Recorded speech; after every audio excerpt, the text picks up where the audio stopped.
Hey guys, Steve here with Pyrus Intelligence, and we got an incredible video for you today. Today we're going to look at how to know if a wall is load bearing and how to properly take it down. Are you ready? Here we go. Back at the site, this is day 3. Yo Tommy, where you at? Hey, I'm downstairs by the wall. Downstairs by the wall. Here we go. How's it going, Tommy? I'm good, you? Very good. Hey, this is Tommy. Hey, what's up? Welcome to our channel.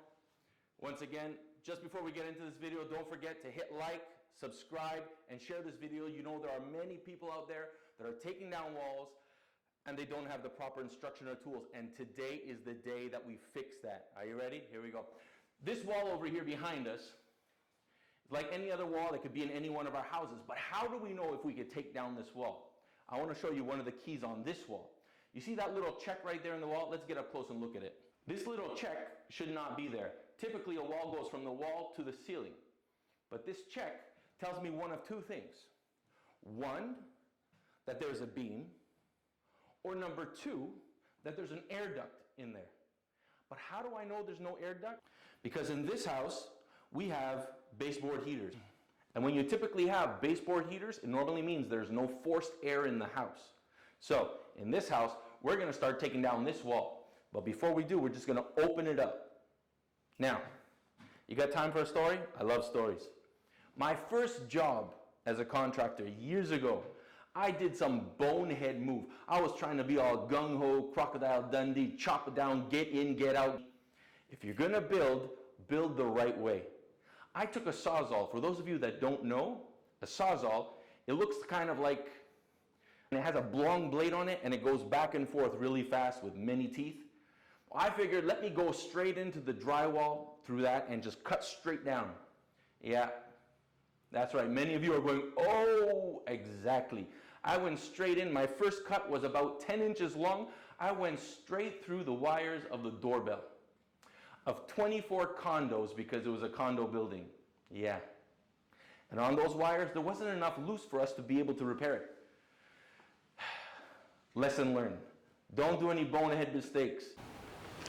So if you remember when I came down the stairs and I walked down a hallway before entering into the room where we're going to be demolishing the wall.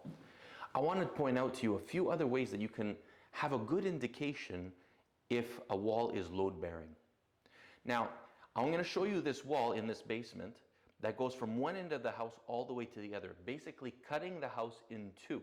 Starts from over there in this corner and it goes all the way down there. It's the exact same wall.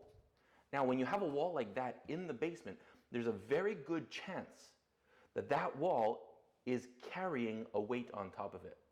Normally, if you look at the distance from one side of the house to the other, perpendicular to that wall, you will have the floor that is sitting on top of that wall. That's why that wall is there. Because back in the day when they built these older homes, they didn't have floor joists that went the full span of the house from one end to the other. They were dealing with dimensional lumber, which is your typical 2x8 or even a 2x10 that they had back those days. And they were only getting those up to 12 feet long. And so when they got these pieces of lumber, they had to put a wall in the middle to support it. So when you have a wall going all the way through, good chance that is holding up your floor. So don't knock down anything just because you want more space. So that's one way. I'm going to show you another way how I know that this is a beam. One moment. So here we are in the room at the other end of the house, and I'm looking at one of the closets that we have here. Now, if you notice, this closet is finished. It's got a pole in there for hanging clothes. It's got the doors. The ceiling is all done up in there as well. So there's no way that I can really get any information from there. But right beside it, there is another closet. And if I open this closet door, there's the hot water tank inside of it. Now, if I look up above the hot water tank, usually the ceiling is not finished because we have pipes passing through there. Now, if I look up, what do I see? You see that up there? That is the beam.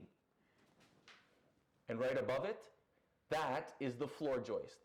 I have 2x8 floor joists, and they're sitting right on top of the beam. That's how I know I have a beam that is going from one end of the house all the way to the other. So now my only question is, when I open that wall, will I have a column or a post supporting that beam?